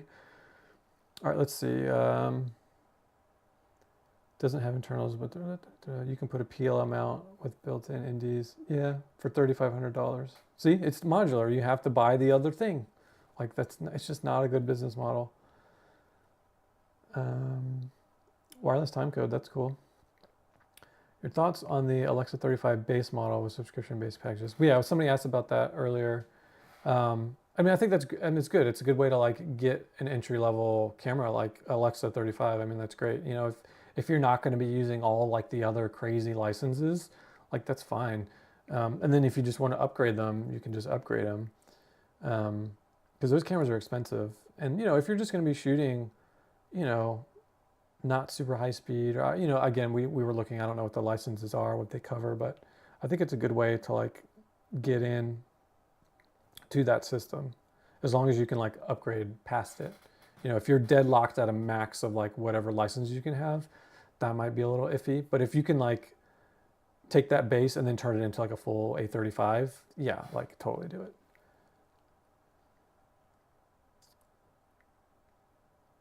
The FX3, yeah, the FX3 is cool. I actually want one because I have the FX6 and I like it. I want it for like a B camera. Yeah, it's really cool. I really want one. I just, you know, if the channel takes off, maybe I'll get one. Yeah, they're great. I mean, they blew up in popularity after, what was it, The Creator came out and they like shot that movie on FX3s. So I mean, it's definitely a good camera. Yeah, the color science of the DS MC2, it is a unique look, and like people like the red look. And it's, you know, I'm not like a hater. It's just why do that to your customers? You know, but yeah, and I've shot on red. And I even shot a movie years ago on the OG red one, the very original red one. So, you know, I've been using them, but you know, I don't really use them anymore. Like I said, the rental houses don't have them anymore, at least in LA. So we're using Venice, we're using Canon, and then obviously whatever form of the Alexa we're using, that's what we're using. That's kind of it. All right, I'll do 5 more minutes, and then I think we'll call it quits here. I just thank you guys so much for coming on and watching. Thanks for watching the videos. Thank you for subscribing. Thanks for being here for the live chat. If you guys like this, I'll try to make it more of a thing, maybe like once a month or something. And I want to try to keep it, I mean, we don't always have to talk about cameras. We can talk about other aspects of filmmaking too, but I know that that's what this one is specifically about. So thank you very much, everybody, for watching. Yeah, there's a lot of reds on ShareGrid. If you want to buy one for cheap, I'm sure you probably could, or rent one for very cheap. Cool. All right, Dakota. I'll think about doing it more. So if you, I know if you didn't say anything in chat, leave in the comments if you want to see that short film that I did that won this award right here, this glass one.